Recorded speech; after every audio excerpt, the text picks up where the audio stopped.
faire un test. Je vais rajouter un commentaire audio à la petite vidéo que je vous présente ce soir. Ça me permet de vous expliquer un peu avec des mots et pas avec des phrases. Ça m'évitera les fautes d'orthographe. Aurélie ne rigole pas. Voilà, vous voyez un peu, alors c'est un peu tronqué pour le moment, mais je pars de référence. En fait, j'avais envie de faire un petit moment complice entre, vous l'aurez deviné, Yann et Rollo. Et du coup, vu qu'il n'existe pas de support photo pile poil de la scène et la situation que j'ai dans ma tête, je pars de situations photos qui me permettent de prendre des postures de référence. Donc il y a des banques d'images gratuites sur internet où ça me permet de voir des postures qui pourraient correspondre avec l'amitié chien-loup, chien-homme, et de prendre aussi des photos de référence de Yann avec des détails qu'il aurait du visage pour essayer de ressembler le plus possible à la scène qui pourrait bien me plaire à la fin. Donc là c'est les tracés de crayon que vous commencez à avoir l'habitude de voir. Et en fonction de... Alors, je précise tout de suite, sur la vidéo, il va y avoir une anecdote qui fait référence au tome 9. Je sais plus quelle partie, je crois que c'est la partie 2. Donc pas de commentaires s'il vous plaît de ce qui pourrait spoiler celles qui n'en sont pas encore là.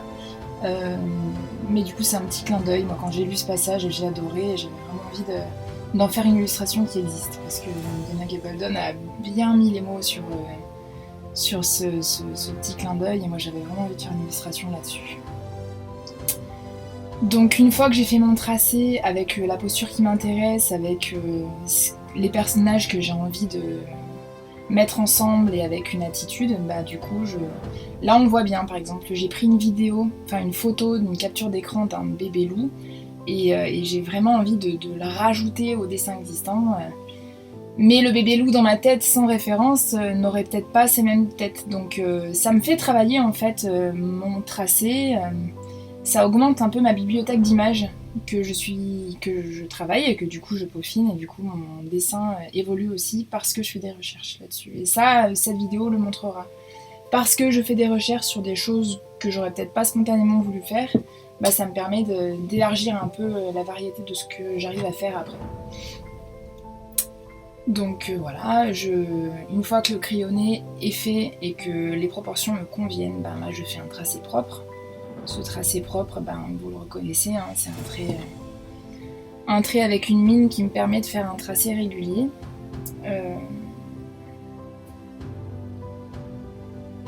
Une petite pause parce que je crois que j'ai même regardé sur une banque d'images comment faire des tresses.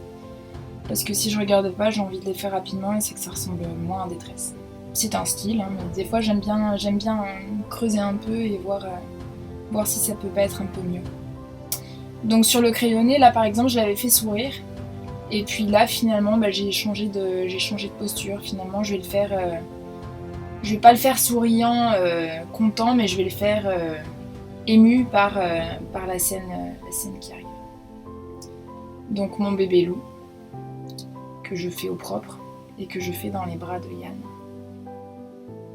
Parce que j'avais envie qu'il soit dans les bras de Yann. Donc là, la fameuse veste,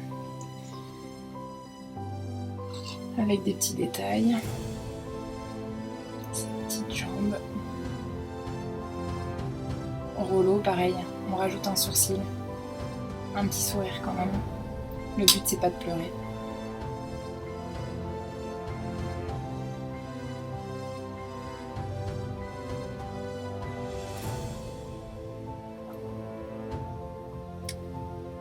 Et donc là on voit que je travaille par calque parce qu'en fait j'avais envie de faire cette option de fantôme que j'aime bien faire pour dire qu'il n'est plus là mais qu'il est là quand même.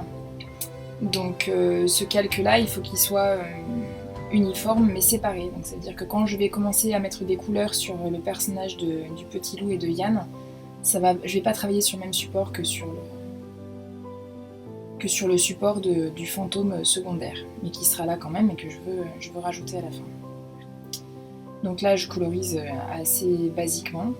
Je ferai les détails après. Je me remets la banque d'images pour un peu plus coller à la réalité du costume de petit Yann. Et là, du coup, j'aurais pas trop de...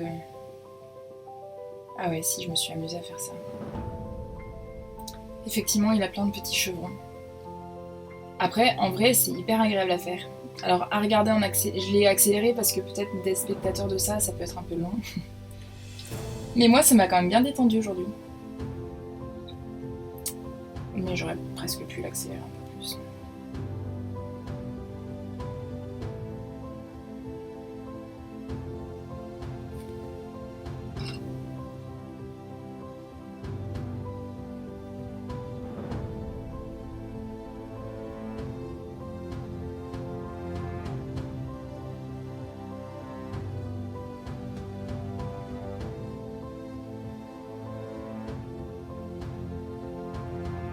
Donc vu qu'il est de dos, en fait, les petits détails que j'aurais pu rajouter sur le devant, avec notamment la peau de bête avec les poils, tout ça, c'est quelque chose que je fais le choix de pas montrer ni faire. Je voulais vraiment accentuer ce côté duo trio avec ce petit loup qui se rajoute. Donc de faire les petits chevrons comme ça, c'est vraiment pour marquer la veste de petit Yann. L'idée c'est de le faire un peu grossièrement et de toute façon après je l'atténue parce qu'on ne voit pas non plus que ça sur l'illustration.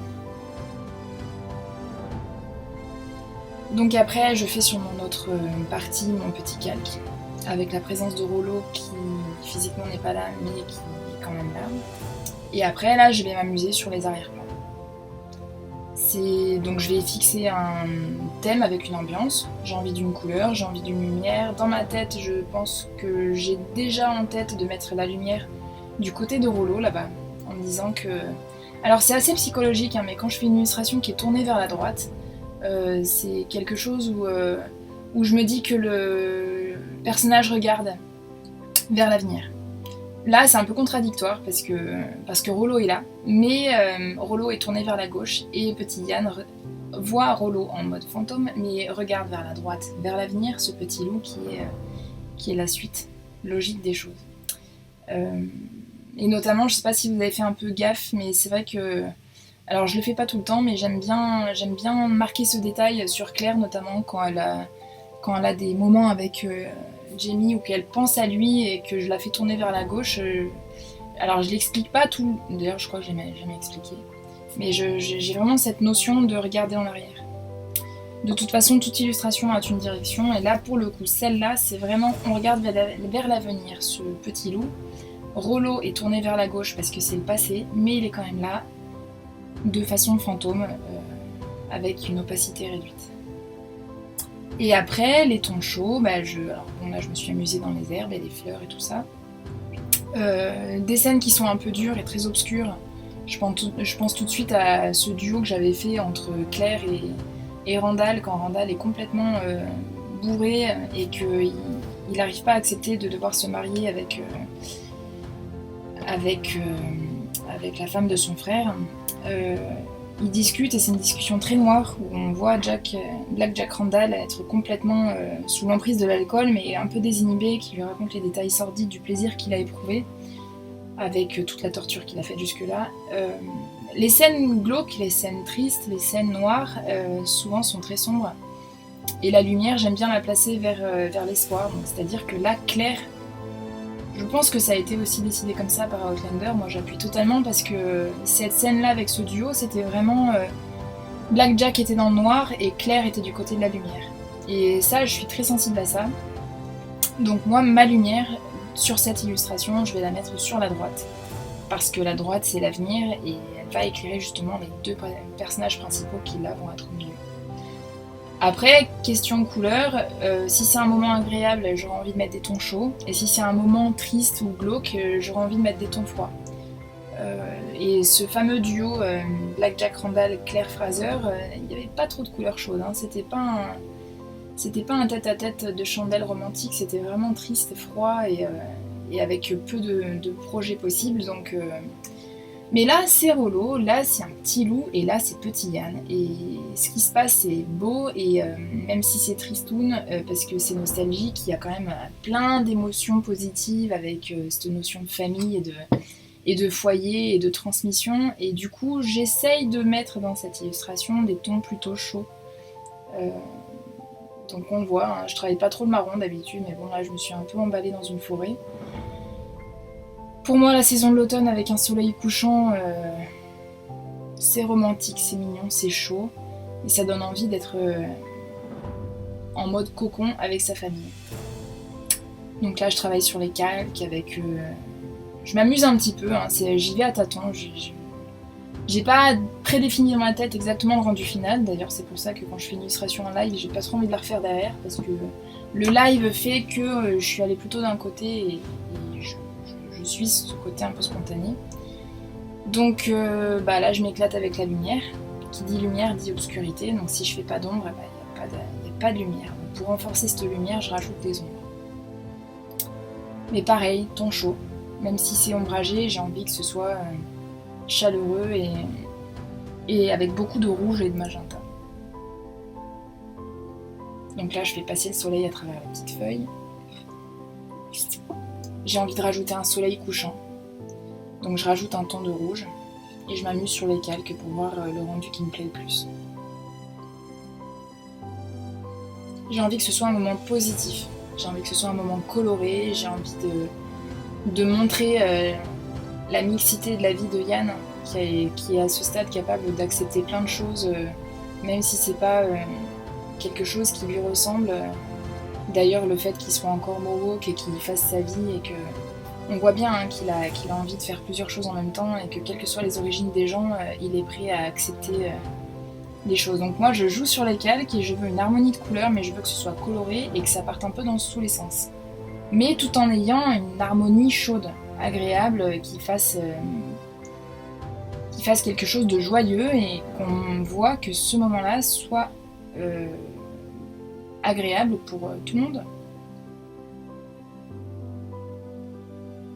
Donc là, j'ai fait plein de petites fleurs, j'ai essayé de rester dans l'harmonie de base. C'est vrai que j'aime bien ce ton un peu bleu canard, vert et violet. Donc là, une fois que je suis fixée sur l'harmonie finale de l'illustration, j'essaye de rajouter des petites touches de détails, mais qui respectent un peu ma palette de couleurs que j'aurais trouvée en mettant tous mes calques ensemble. Et une fois que je valide ma palette de couleurs finale, et ben là je m'éclate dans les petits détails. Là je rajoute des petites herbes, des petites fleurs. Et ici, à mes yeux, là, il y a encore besoin de lumière, je pourrais en rajouter à la fin. On est dans une forêt, il y a beaucoup d'herbes. Faut pas non plus que ça fasse trop barrière, donc j'essaye de les rendre un peu souples et un peu transparentes quand même. Donc là, je rajoute mes petites fleurs. S'il y a des temps de pause dans l'évolution de la vidéo qui est en accéléré, c'est souvent que je mets à jour mes calques. Alors là, la vidéo est tronquée, mais à la fin d'une illustration qui me dure à peu près... vous le voyez bien pour mes live meet sur Patreon, ça me dure quand même bien facilement 1 heure. À la fin d'1 heure d'illustration, j'arrive à peu près à 50 calques. Donc c'est vrai que quand je ne dessine pas et que vous voyez plus la souris évoluer sur le dessin, c'est que en fait je mets à plat mes calques et je les trie, je les sélectionne. Il y en a inutiles que je supprime, il y en a d'autres que j'accentue, je les double. Il y a un vrai travail sur le calque et plus on va devenir performant, enfin en tout cas moi c'est l'objectif que je me pose. Je suis complètement épatée des illustrateurs qui sont capables de faire des dessins avec très peu de calque, en étant capable de mettre tout de suite de la lumière et de l'ombre sur le même aplat. Moi j'en suis pas du tout à ce stade, alors je m'entraîne, mais ce travail de calque, des fois quand vous avez des pauses, c'est pas que je bois un café, c'est que je travaille sur les calques et je fais un tri. Donc là je rajoute de l'ombre sur mes personnages. Je travaille mon opacité, ça me permet de mettre un peu de profondeur dans les mouvements, notamment cette oreille parce qu'elle est rasée.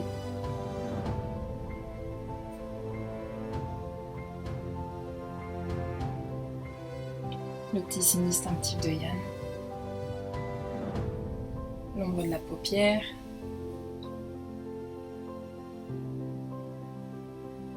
Là pareil, travail de calque je pense.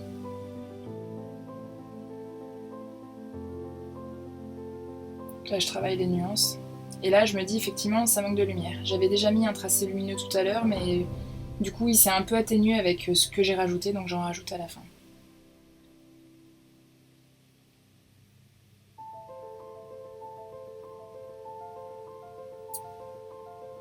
Donc voilà, là j'arrive au stade où j'ai envie de varier un peu. J'ai fait beaucoup d'herbes, j'ai fait beaucoup d'arbres, j'ai fait beaucoup de brindilles. Et là, le temps qu'on a vu qui a été accéléré, c'est pareil, une banque d'images. Je me suis dit, tiens, qu'est-ce que je peux rajouter dans une forêt? Donc là, j'ai eu envie de rajouter des fougères. Au plus une illustration est déséquilibrée et il y a des choses différentes d'un côté et d'un autre, au plus elle la dynamise. Alors j'ai pas envie d'une notion que ça bouge, parce que là ils sont bien ancrés, bien assis, et ils sont à un moment calme où ils sont en train de se retrouver. Mais de rajouter un peu des herbes de temps en temps, ça casse un peu cette monotonie d'une symétrie. Donc voilà, après j'en suis au stade final où je suis en train de rajouter des petits détails, un peu fleur bleue, mais bon, je suis peut-être naïve tous les jours. Donc là, j'avais eu envie de rajouter des petites feuilles, et puis en fait, ça s'est transformé en cœur, parce que c'est un moment d'amour, c'est un moment de rencontre, et c'est un moment de transmission et de clin d'œil avec tout ce qui s'est passé avant. Donc c'est positif, avec des couleurs chaudes. Il y a de la lumière vers l'avenir à droite, et je rajoute des petits cœurs pour matérialiser des petites feuilles.